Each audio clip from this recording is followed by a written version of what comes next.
बुलढाणा भादोला वनबेटमध्ये मुरुमाचे अवैध उत्खनन, जेसीबी ट्रॅक्टरसह 19.50 लाखांचा मुद्देमाल जप्त, 3 आरोपींना अटक।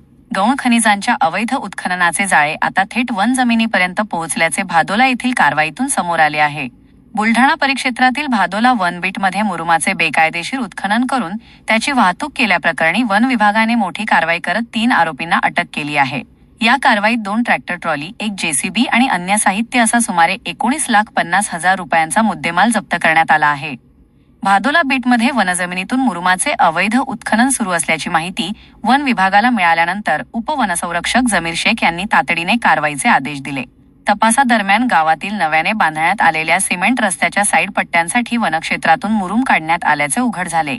त्यानंतर आरोपींचा शोध घेऊन महेश भीमराव जाधव, योगेश वसंतराव एकड़े आणि विजय रामा इटकर यांना अटक करण्यात आली आहे।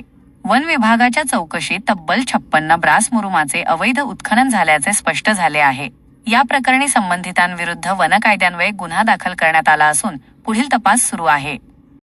बुलढाणा वन विभागांतर्गत बुलढाणा वन परिक्षेत्रातील बुलढाणा वर्तुळातील भादोला बीटमध्ये फॉरेस्ट कंपार्टमेंट नंबर 523 मध्ये काही ठिकाणी अवैध उत्खनन होत असल्याची माहिती मिळाल्यावरून वन परिक्षेत्राधिकारी बुलढाणा यांच्यासह त्या ठिकाणी गेले असता त्या ठिकाणी अवैध उत्खनन झालेले दिसून आले।